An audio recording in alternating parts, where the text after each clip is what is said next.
Subscribe कीजिए F study class channel को और बेल आइकन को दबाइए लेटेस्ट वीडियो सबसे पहले देखने के लिए।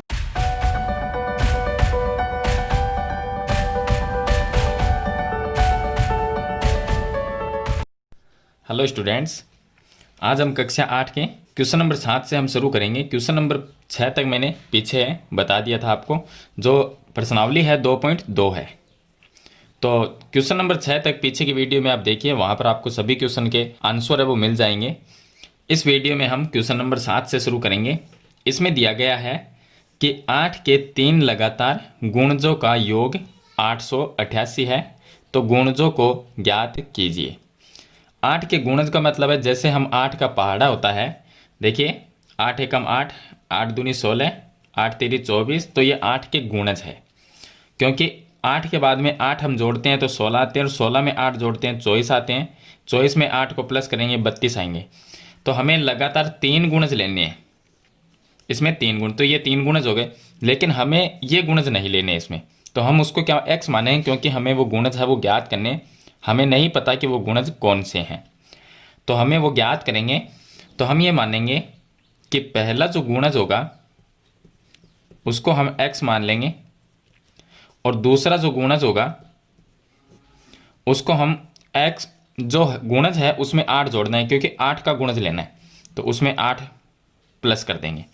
फिर जो तीसरा गुणज होगा उसमें भी हम x प्लस दूसरे में 8 जोड़ना। देखिए पहले में हमने 8 जोड़ दिया तो x प्लस 8 हो गया।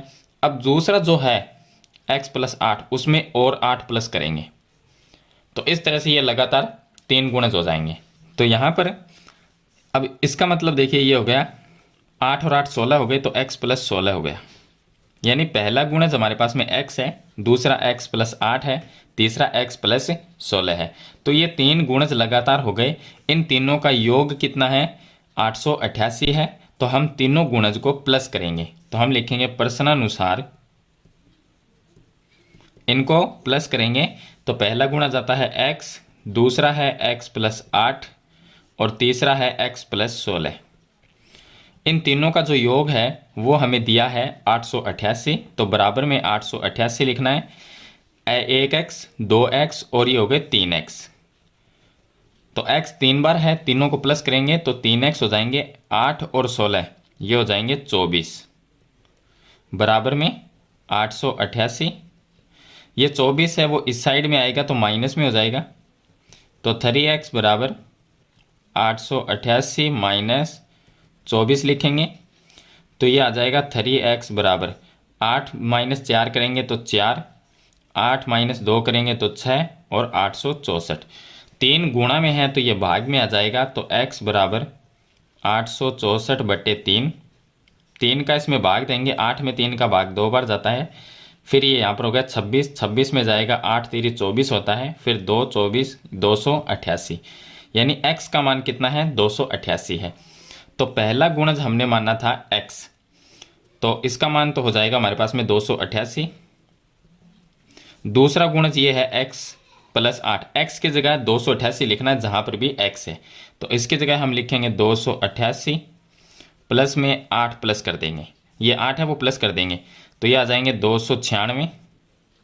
और तीसरा गुणज है x प्लस 16, तो x की जगह लिखना 288 और प्लस में 16 इसमें प्लस करेंगे, तो ये हो जाएंगे हमारे पास में 304।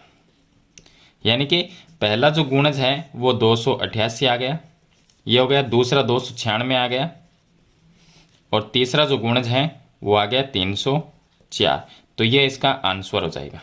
तो इस तरह से आपको ये क्वेश्चन है वो सरल करना है। इसके बाद में दूसरा क्वेश्चन देखिए, इसका क्वेश्चन नंबर 8। क्वेश्चन नंबर 8 में दिया है कि 3 लगातार पूर्णांक बढ़ते क्रम में लेकर उन्हें क्रम से 2, 3 और 4 से गुणा कर योग करने पर योगफल 74 प्राप्त होता है। तो तीनों पूर्णांक ज्ञात करने हैं। 3 जो पूर्णांक हमें ज्ञात करने हैं उनको पहले हम मानेंगे x के रूप में। तो देखिए पूर्णांक का मतलब है कि 1, 2, 3 ये संख्या जो है वो पूर्णांक है, तो इसी तरह से हमें x के रूप में मानना है। तो हमें 3 पूर्णांक लेने हैं, तो हम लिखेंगे माना, पहला जो पूर्णांक आता है उसको हम x मान लेंगे, x हो गया। अब देखिए पूर्णांक का मतलब है, देखिए एक आया, एक के बाद में दो आया, दो के बाद में तीन, यानी एक एक का इसमें अंतर चल रहा है। तो हम क्या करेंगे, पहला पूर्णांक x मान लिया, तो इसके आगे वाला कौन सा होगा, एक ज़्यादा होगा इससे, तो x प्लस एक लिखेंगे। तो दूसरा जो पूर्णांक होगा वो होगा x प्लस एक, और तीसरा जो पूर्णांक होगा वो होगा x प्लस दो। इस तरह से ये तीन पूर्णांक हो जाएंगे। अब इसमें लिखा है कि तीनों जो पूर्णांक हैं उनको पहले पूर्णांक को 2 से गुणा करना है, फिर दूसरे को 3 से, फिर इसको 4 से गुणा करके और इनका योग करना है। तो हम प्रश्नानुसार लिखेंगे, प्रश्नानुसार पहला जो पूर्णांक है x, उसको हमने किया 2 से गुणा, और उसके बाद में दूसरा जो पूर्णांक है प्लस में योग भी करना है साथ में, क्योंकि यहाँ पर लिखा है कि योग करने पर पहले गुणा करेंगे फिर योग कर लेंगे, तो बीच में प्लस का चिन्ह लगा देंगे, इसका मतलब इनका योग भी साथ में कर लेंगे। दूसरे पूर्णांक को गुणा करना है 3 से, तो हम लिखेंगे 3 गुणा x प्लस एक, फिर प्लस का चिन्ह। फिर तीसरा जो पूर्णांक है उसको 4 से गुणा करना है, तो 4 गुणा x प्लस दो। हमने गुणा भी कर लिया और साथ में इनका योग भी कर लिया, बीच में प्लस का चिन्ह लगा दिया। अब बराबर में इनका जो योगफल है सभी का वो 74 प्राप्त होता है, तो बराबर में लिखना है 74। चलिए इनको सरल करेंगे, तो देखिए ये हो गया 2x प्लस 3 को x से गुणा किया 3x, प्लस 3 को 1 से गुणा किया 3, प्लस 4 को x से गुणा करेंगे 4x, प्लस 4 को 2 से गुणा करेंगे 8, बराबर में 74। यह आ जाएगा 2x और 3x ये 5x हो गए, 5x और 4x ये हो जाएंगे 9x, प्लस ये हो गए 3 और 8 ये हो गए 11, बराबर में लिखेंगे 74। तो ये आ जाएगा 9x बराबर, ये 11 है वो इस साइड में आके माइनस में हो जाएगा, तो 74 माइनस 11, तो 9x बराबर हमारे पास में जो रहेगा वो रहेगा 63। अब 9 ये गुणा में तो भाग में आ जाएगा, तो x बराबर 63/9, 63 में 9 का भाग जाता है 7 बार, x का मान 7 आ गया। तो इसमें तीन पूर्णांक ज्ञात करने, पहला पूर्णांक क्या है, x मानना था, तो x की जगह हम 7 ही लिख देंगे, जो 7 आया है, तो पहला पूर्णांक 7 हो गया। दूसरा यहाँ पर 7 रखेंगे प्लस 1 करेंगे तो 8 आ जाएगा, और फिर 7 रखेंगे 2 प्लस करेंगे तो 9, यानी पहला पूर्णांक 7 है, दूसरा 8 है, तीसरा 9 है, तो ये वो पूर्णांक हो जाएंगे। तो ये हो गया क्वेश्चन नंबर इसका 8। इसके बाद में चलिए शुरू करते हैं क्वेश्चन नंबर 9। अब देखिए क्वेश्चन नंबर 9 में इसमें दिया गया है कि राहुल और हारून की वर्तमान आयु में जो अनुपात है वो 5:7 का है, यानी कि पहला जो अनुपात है वो राहुल का है और हारून का अनुपात है इसमें 7 है। तो हम इनको x के रूप में मानेंगे। तो यहाँ पर लिखा है कि 4 वर्ष बाद उनकी आयु का जो योग है वो 56 वर्ष हो जाएगा। तो उनकी वर्तमान आयु क्या है, तो हम मान लेंगे कि पहला कौन है, राहुल की वर्तमान आयु,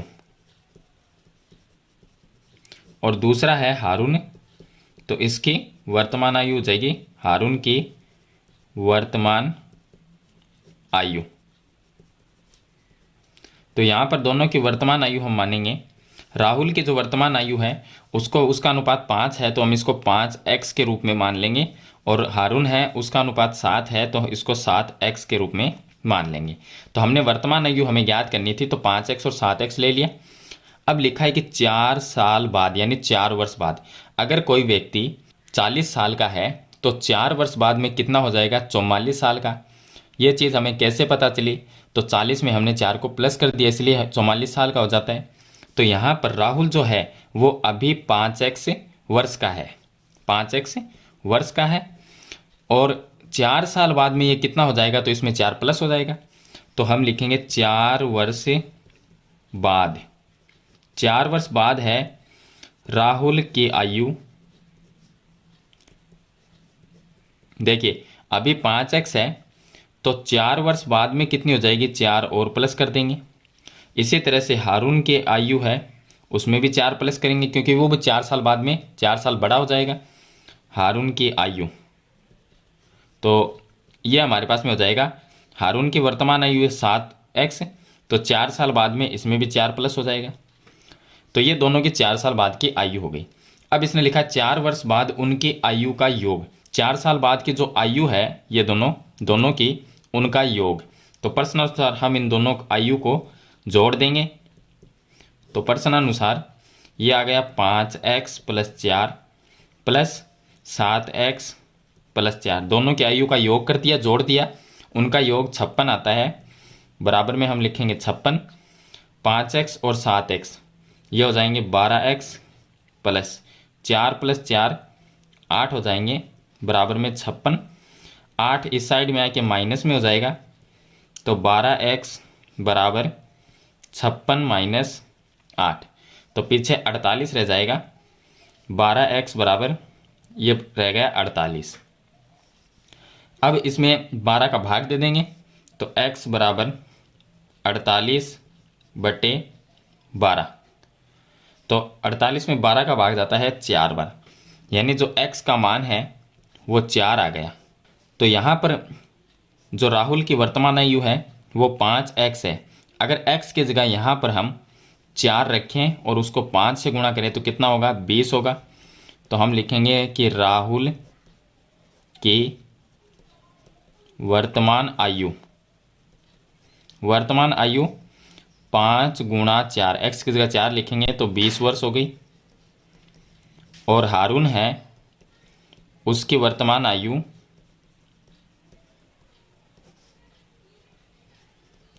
7x है, तो 7x की गुणा x की जगह हम लिख देंगे 4, तो 7 चौक 28 हो जाएगी, तो ये हो गई 28 वर्ष। तो दोनों की वर्तमान आयु हमने ज्ञात कर ली। तो चलिए इसके बाद में शुरू करते हैं क्वेश्चन नंबर 10। क्वेश्चन नंबर 10 में देखिए, इसमें दिया गया है किसी कक्षा में बालक और बालिकाओं की संख्या में जो अनुपात है वो 7:5 है। तो बालक का अनुपात 7 है और बालिका का 5 है। यदि बालकों की संख्या बालिकाओं की संख्या से 8 अधिक है तो कक्षा में कुल कितने विद्यार्थी हैं, ये हमें ज्ञात करना है। तो देखिए पहले हम क्या करेंगे, जो बालिकाएं हैं उनकी संख्या मानेंगे, क्योंकि बालक की जो संख्या है बालिकाओं से 8 अधिक है, तो पहले हम बालिकाओं की मानेंगे। तो यहाँ पर लिखेंगे माना बालिकाओं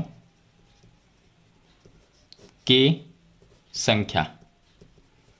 बालिकाओं की संख्या हम x मान लेंगे, तो बालकों की संख्या हो जाएगी बालकों की संख्या, ये हमारे पास में हो जाएगी। देखिए बालिकाओं की x है तो बालकों की संख्या बालिकाओं की संख्या से 8 अधिक है, तो बालिकाओं की x है, इससे 8 अधिक है बालकों की संख्या, तो x + 8 हो गया। अब दोनों का जो अनुपात है वो 7:5 है, तो बालक का अनुपात 7 है, जो बालक है बालक का अनुपात 7 है, और बालिका है का अनुपात 5 है। तो यहाँ पर 5 है। अनुपात को हम बट्टे में भी लिख सकते हैं। तो प्रश्नानुसार देखिए, पहला अनुपात किसका है, बालक का 7 है और दूसरा 5 है। तो बालकों की संख्या कितनी है, x + 8, बट्टे में बालिकाओं की संख्या x। अनुपात को बट्टे में लिखा जा सकता है। ऊपर वाला किसका है, बालक की संख्या, तो बालक का अनुपात कितना है 7, बट्टे में बालिका है उनका अनुपात 5। तो इस तरह से हम लिख लेंगे, इनको भी अनुपात में लिख दिया और इनको भी लिख दिया बट्टे में। अब देखिए वज्र गुणा करेंगे, वज्र गुणा में x + 8 को 5 से गुणा करेंगे, तो x + 8 × 5 बराबर 7 को x से गुणा किया 7x।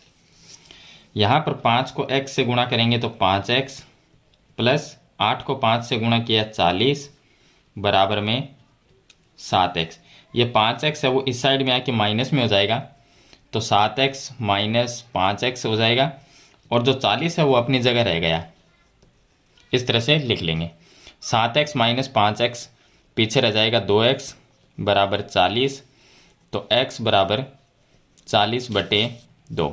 x का मान आ जाएगा 40 में 2 का भाग देंगे तो 20 आ जाएगा।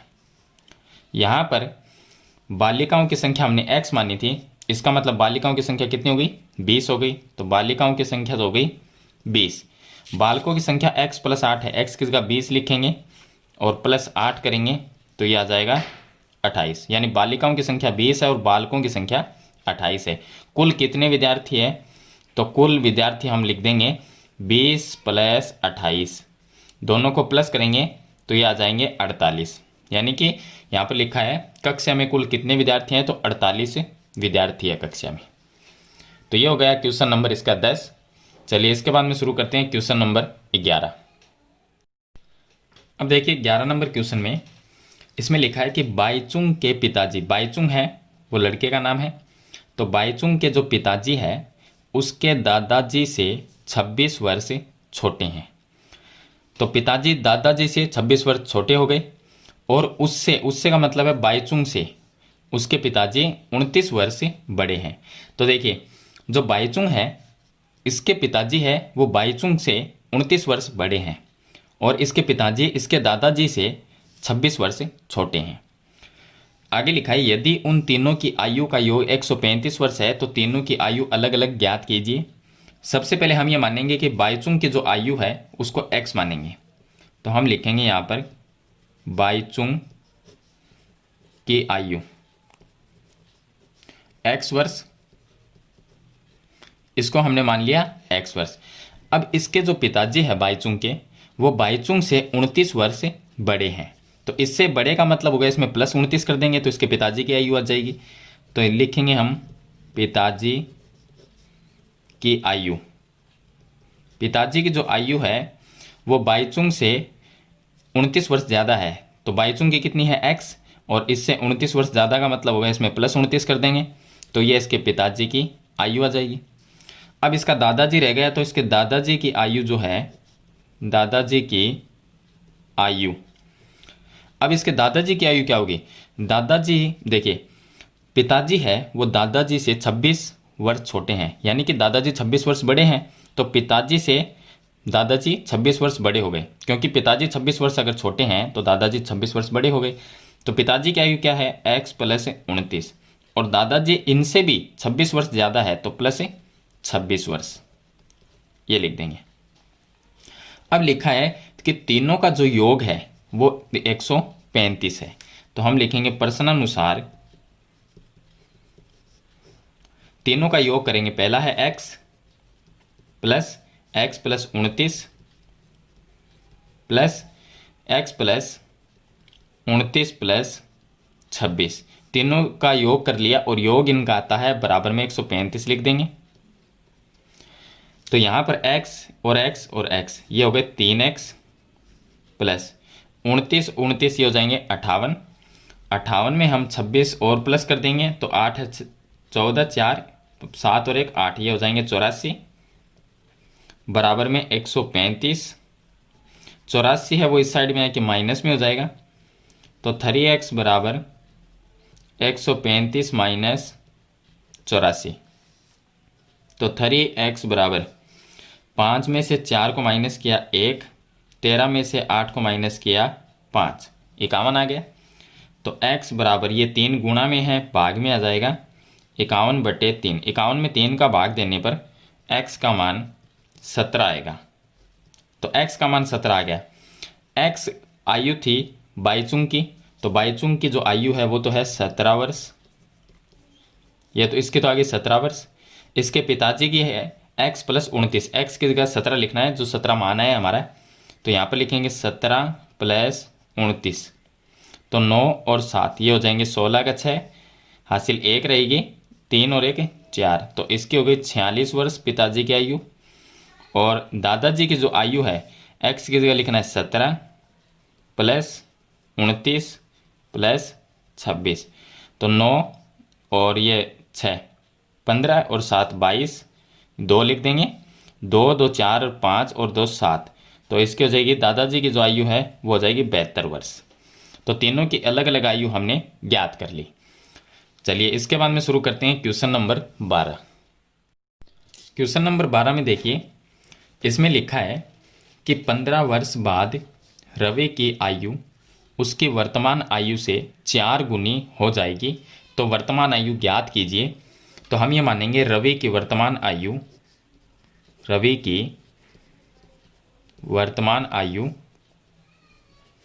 उसको हम x वर्ष मान लेंगे, कि इसकी वर्तमान जो आयु है, अभी जो आयु है इसकी, वो x वर्ष है।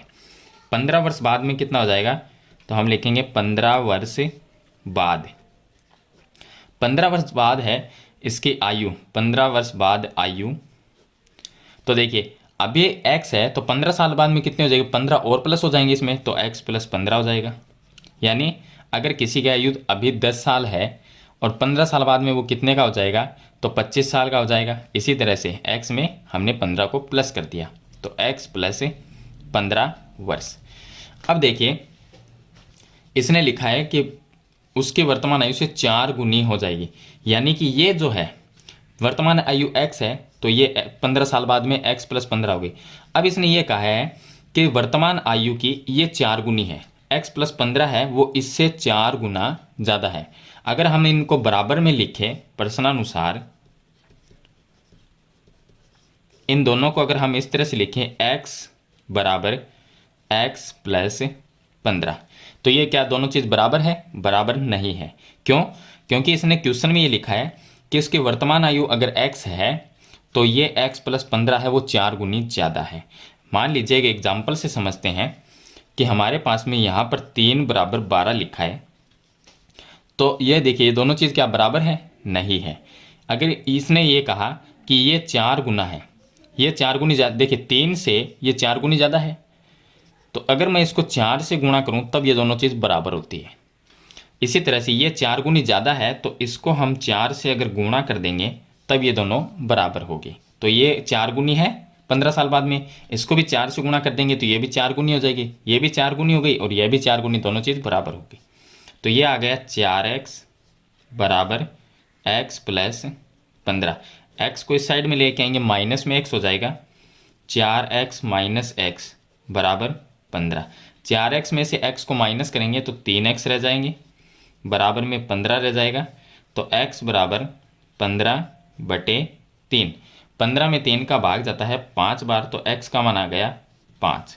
x हमने मानी थी रवि की वर्तमान आयु, तो x की जगह हम 5 लिखें तो रवि की वर्तमान आयु कितनी हो गई, 5 वर्ष हो गई। तो हमें वर्तमान आयु ही ज्ञात करनी थी, तो ये हो जाएगी 5 वर्ष। आप नीचे भी लिख सकते हो कि रवि की वर्तमान आयु 5 वर्ष है। तो ये होगा इसका क्वेश्चन नंबर 12। आज इस वीडियो में हम क्वेश्चन नंबर 12 तक ही सरल करेंगे। इसके नेक्स्ट वीडियो में हम क्वेश्चन नंबर 13 से लेकर 16 तक के क्वेश्चन है वो सरल करेंगे। अगर आपको वो वीडियो देखनी है तो मेरे चैनल पे जाके आप वहाँ पर देख सकते हैं, या इस वीडियो के एंड स्क्रीन पर भी वो आपको वीडियो मिल जाएगी। तो ये क्वेश्चन आपको अच्छे लगे तो वीडियो को लाइक और शेयर जरूर कर देना। चैनल पे नए हैं तो सब्सक्राइब करना और बेल आइकन का बटन ज़रूर दबाना, ताकि आपको एक नई वीडियो की नोटिफिकेशन है वो आपको सबसे पहले मिल सके। तो आज की वीडियो में इतना ही, मिलते हैं नई वीडियो नए टॉपिक के साथ, तब तक के लिए थैंक यू।